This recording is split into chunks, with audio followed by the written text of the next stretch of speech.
역대하 31장.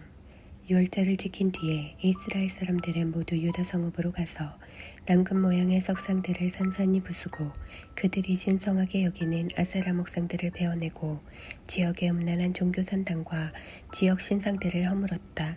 그들은 유다, 베냐민, 에브라임, 므낫세를 다 돌고 나서야 멈추었다.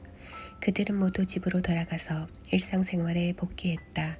히스기야는 제사장과 레위인들을 그룹별로 조직하여 각각 일을 맡기고 직무 내역서를 나누어 주어 예배 직무를 수행하게 했다. 그들은 각종 제사를 드리고 언제 어디서 하나님을 예배하든지 늘 감사와 찬양을 드렸다. 히스기야는 아침과 저녁 예배, 안식일, 초하루 절기, 하나님의 계시에 정해진 특별한 예배일을 위해 자기 소유를 번제물로 쓰게 했다. 그는 또 제사장과 레위인들이 근심 걱정 없이 하나님의 계시에 전적으로 헌신할 수 있도록 예루살렘에 사는 백성이 책임지고 그들을 돌보게 했다. 히스기야가 명령을 내리자 이스라엘 백성은 수확한 곡식, 새 포도주, 기름, 꿀 등 그 해에 재배한 모든 것의 첫 열매를 넉넉하게 가져왔다. 백성은 아끼지 않고 모든 것에 11조를 바쳤다. 그들은 또 소와 양, 하나님께 드려진 다른 모든 소유의 11조도 가져왔다. 이렇게 가져온 것들을 구분하여 차곡차곡 쌓았다. 그들은 셋째 달에 이 일을 시작하여 일곱째 달에야 끝마쳤다. 히스기야와 지도자들이 와서 쌓여있는 예물의 규모를 보고는 하나님을 찬양하고 하나님의 백성 이스라엘을 칭찬했다. 히스기야는 어떻게 그 많은 예물들을 쌓을 수 있었는지 제사장과 레위인들에게 물었다. 사독 가문의 대제사장 아사랴가 대답했다. 백성이 하나님의 성전에 예물을 쏟아놓기 시작하면서 우리 모두가 충분히 먹고도 이렇게 양식이 남았습니다. 하나님께서 그분의 백성에게 복을 주셨습니다.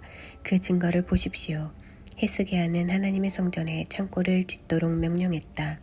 창고가 마련되자 제사장들은 모든 예물 곧 11조와 거룩한 헌물들을 들여놓았다. 그들은 레위인 고나냐를 책임자로 그의 동생 시므이를 부책임자로 정했다. 고나냐와 시므이는 여히엘, 아사시아, 나핫, 아사헬, 여리못, 요사밧, 엘리엘, 이스마갸, 마핫, 분하야를 관리자로 세워 히스기야 왕과 하나님의 성전 대제사장 아사랴의 명령을 수행하게 했다. 동문 문지기인 레위인 임나의 아들 고레는 하나님께 드리는 자원 제물을 관리하고 그 제물과 거룩한 헌물을 나누어 주었다. 제사장들이 사는 바깥 성읍들에서는 에덴, 미냐민, 예수와 스마야, 아마랴, 스가냐가 그 일을 성실하게 도왔다. 그들은 그날 하나님의 성전에 들어가 그들의 일은 그룹별로 모두 조직되어 있었다. 그룹별로 정해진 일을 하는 동료들 30살 이상 된 모든 남자에게 몫을 공평하게 나누어 주었다. 공식적으로 명부에 오른 제사장은 가문별로 20살 이상 된 레위인들은 직무별로 각 그룹을 구성했다. 공식 족보에는 어린아이와 아내와 아들과 딸들을 비롯한 전체 회중이 다 들어있었다.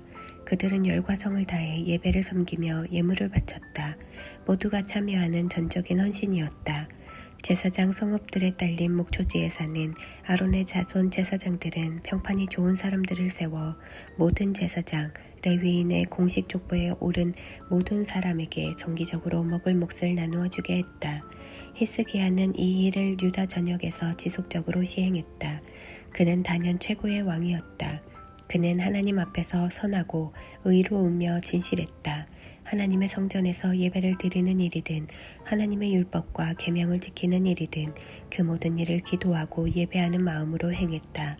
그래서 그는 하는 일마다 형통했다. 32장. 히스기야 왕이 이처럼 본이 되는 행적을 남긴 후에 아시리아 왕 사네립이 유다를 공격했다. 그는 유세화된 성읍들을 포위하고 그것을 빼앗을 작정이었다. 예루살렘을 빼앗는 것이 사네립의 전략임을 알고 히스기야는 보좌관과 군 지도자들과 의논하여 성 밖의 물 공급을 모두 끊기로 했다. 그들은 그 방책을 좋게 여겼다. 많은 사람들이 몰려나가 샘을 막고 수로를 허물었다. 그들이 말했다. 아시리아 왕들이 쳐들어와서 이 물을 얻게 할 수는 없지 않은가.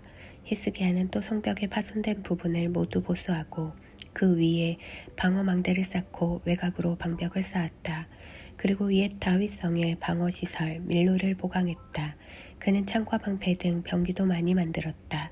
또한 군 지휘관들을 임명하여 백성을 책임지게 하고 그들 모두를 성문 앞 광장에 불러 모았다. 히스기야는 그곳에 모인 백성 앞에서 말했다. 힘을 내십시오. 용기를 내야 합니다. 아시리아 왕과 그의 군대에 겁먹지 마십시오. 우리 편이 그들 편보다 많습니다. 그는 한낱 인간 무리를 가졌을 뿐이지만 우리에게는 우리를 도우시고 우리를 위해 싸우시는 하나님이 계십니다. 히스기야의 말에 백성이 힘을 얻어 사기가 충전했다.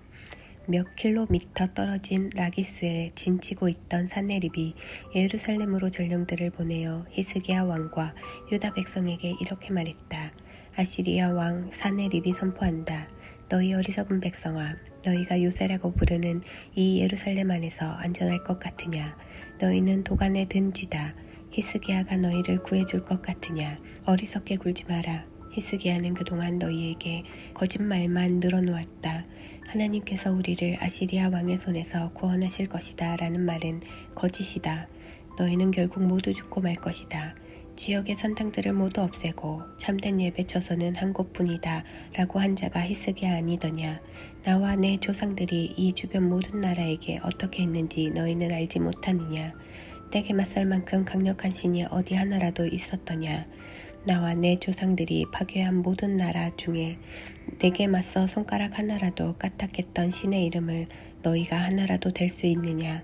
그런데 어째서 너희 신은 다를 거라고 생각하느냐. 히스기야에게 속지 마라. 그런 뻔뻔스런 거짓말을 늘어놓는 그를 그냥 두지 마라. 그를 믿지도 마라.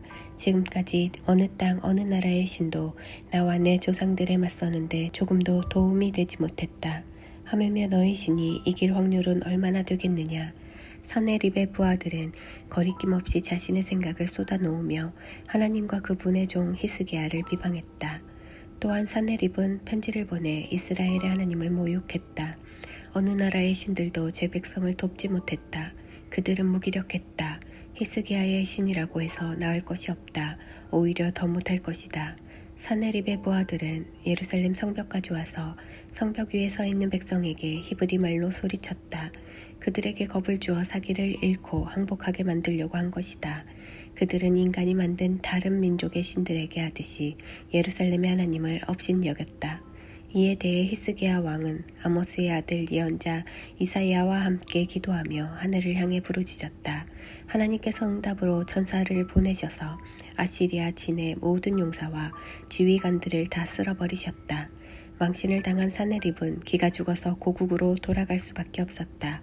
그가 자기 신의 신전에 들어갔을 때 그의 친아들들이 그를 죽였다. 하나님께서는 이렇게 히스기야와 예루살렘 주민들을 아시리아 왕 산헤립과 다른 모든 자에게서 구원하셨다. 그분은 계속해서 그들을 보살펴 주셨다. 사람들은 하나님을 예배할 예물과 유다 왕 히스기야에게 줄 값비싼 선물들을 가지고 예루살렘에 몰려들었다. 주변 모든 나라들이 깊이 감동했고 히스기야는 널리 명성을 얻었다. 얼마 후에 히스기야가 죽을 병이 들었다.